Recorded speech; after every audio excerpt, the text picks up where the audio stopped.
This week in Formula One, Carlos Sainz hates Oscar Piastri, Cadillac suck balls, and Lando Norris proves why he is number one written on his car. Round 11 at Hungary is over. Let's get into it.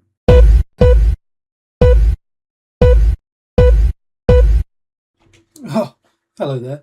I'm on the phone to friends of the channel and my good friend, Mr. James Vowles. I've got questions like, why is that Williams such a big boat? Didn't you spend the whole of 2025 designing this car? And did we tell Carlos Sainz Oscar Piastri was right behind him? Because, I mean, in Oscar's words, he's not too happy. After a fantastic opening lap by Oscar Piastri where he jumped his teammate into the lead of the race, he then controlled it until the first set of pit stops where then Lando got the jump on him again as he was put out into traffic. And again, the second round of pit stops, he lost out again before getting caught up with Carlos Sainz, who didn't seem to get out his way going in through turn 1 and turn 2, named PK and Hamilton, which is quite interesting really, as PK does not like Hamilton, but yet put those two corner names right next to each other, why not? It's to be fair, it's not the worst two names on the track. I'd argue Buda and Pest are probably slightly worse. I don't know who came up with those names, but they need the sack.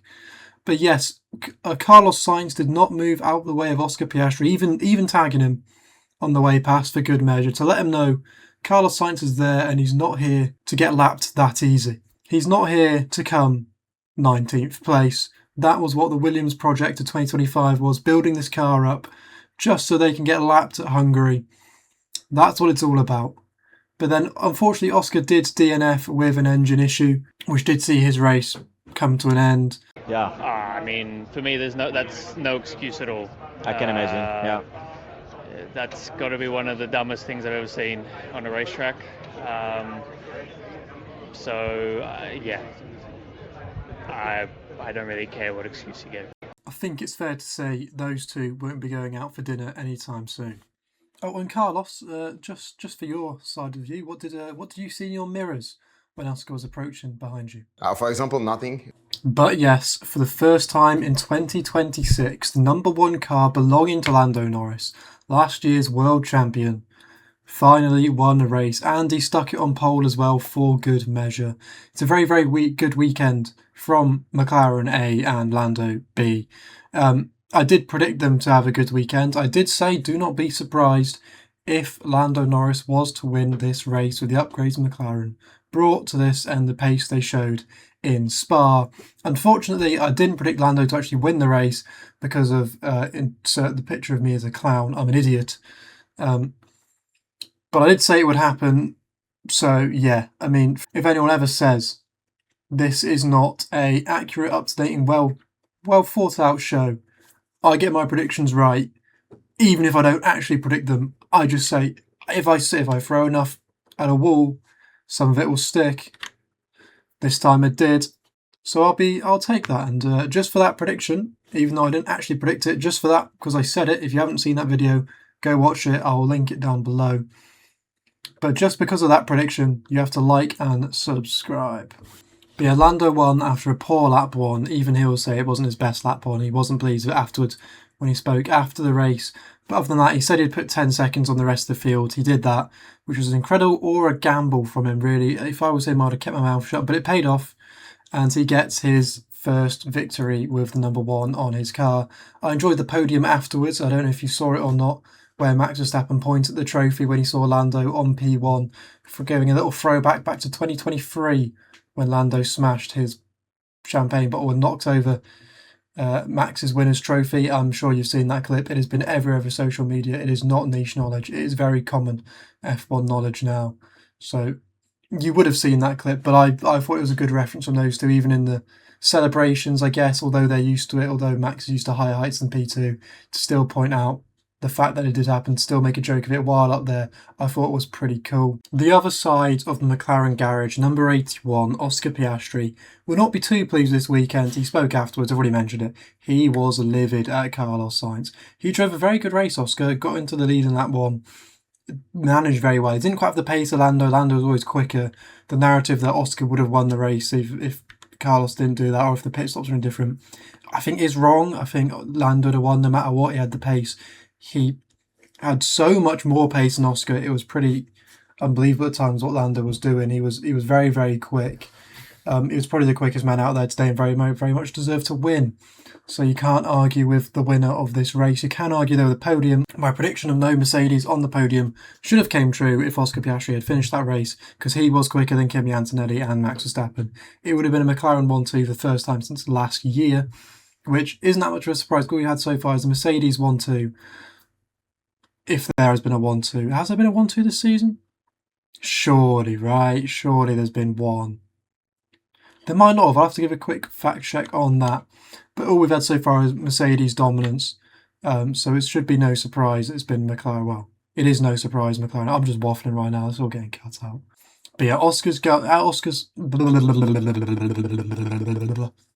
side of the garage won't be too pleased with that, but they will be pleased with the overall race pace they've shown. Unfortunately, it's gone right into the summer break, just as when the drivers seem to tail off a bit or accelerate into it. It doesn't really mean anything going into the start of next race, because with the big reset that the summer break is, form is completely out the window. It does not really matter because it could all be flipped on its head. We've seen so far Lewis outperform Charles this season. That could be flipped on its head. Charles going to win the world title, and Lewis could finish 19th, depending what happens in the World Drivers' Championship. We don't know what will happen after the summer break, although we can have some good predictions about what may happen based on what we've seen so far. Oscar's form unfortunately won't continue into next race if you're basing it purely off Hungary, because we have the massive amount of weeks off. He has been very good in Zandvoort, Oscar, so it is quite a good one for him to get back into it. If the break was going to come at one point during the season, I think Oscar would pick now, because he's very strong around Zandvoort. Obviously won it last year with Lando's DNF. It was very happy memories, fond memories for the Australian. But yeah, it'll be a weekend not to forget, because he did have some very strong pace, but it definitely won't live long in the memory of Car 81. Now, obviously, we have to look at the recurring theme so far this season in Formula One, and that is, of course, Lewis Hamilton getting a 5-second penalty no matter where we go, no matter what for. He's ticking them off like bingo right now. Can he get one for speeding in the pit lane twice and Monaco? Although there was an issue with the Monaco checking, as Pierre Gasly thought and found out. Obviously, a tangle with George Russell in Spa, despite the fact Charles didn't get one. So that was good. Jumping the start line procedure in Silverstone, he went before the green light, despite the fact he stopped and then went. Obviously, that one, I'm not defending these. I'm not saying they shouldn't have been penalties, although the Belgian one definitely probably shouldn't have been a penalty. Monaco, I think all of them should have kept their penalties, and obviously Silverstone is a slam dunk. If you go, you get one. And here in Hungary, it was a speeding in the pit lane by 0.1 kilometers an hour. If he was actually over, and it's usually a sensor, it's not usually human done, then obviously it is a penalty no matter how much you go over. It's not about gaining advantage or not, it's about endangering people in the pit lane. And if you say you can go 0.1 over because it's not endangering people, everyone's going to do it, and the speed will change in the pit lane to that 0.1 over. So it has to be, although it is interesting how it's always him and no one else, and 0.1 is a tiny amount for them to pick up on, which is crazy. Wait, hold on. Yeah. Hello.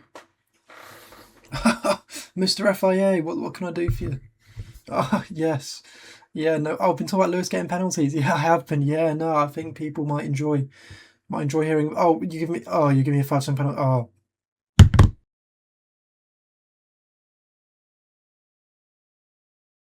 So yeah, I am sorry, I have just been given a 5-second penalty by the FIA, which I had to serve, which is why that video was on pause for 5 seconds. Not my fault, blame Lewis Hamilton for getting a mention in this video. Everywhere he comes, he gets a penalty, even on the track, even off the track. It's just affected me right now. Don't blame me, don't hate me, hate the game, hate the stewards, hate Lewis for all of this. I don't know, but yeah, the FIA gave me a 5-second penalty, and I think that's enough said on that. So if you don't know how the prediction game works, basically I get points for how far away I was from the correct prediction. So I get it bang on, 0 points, 1 away, 1 point, 2 away, 2 points, 3 places or more away, and it is 3 points. And the idea is, like golf, lowest score wins. let's jump into it and let's see how I did. And now, of course, it's that time in the video where I see if my predictions were just as bad as the fluff on the top of my head right now. Obviously, I predicted Lewis Hamilton to win the race. He came P5.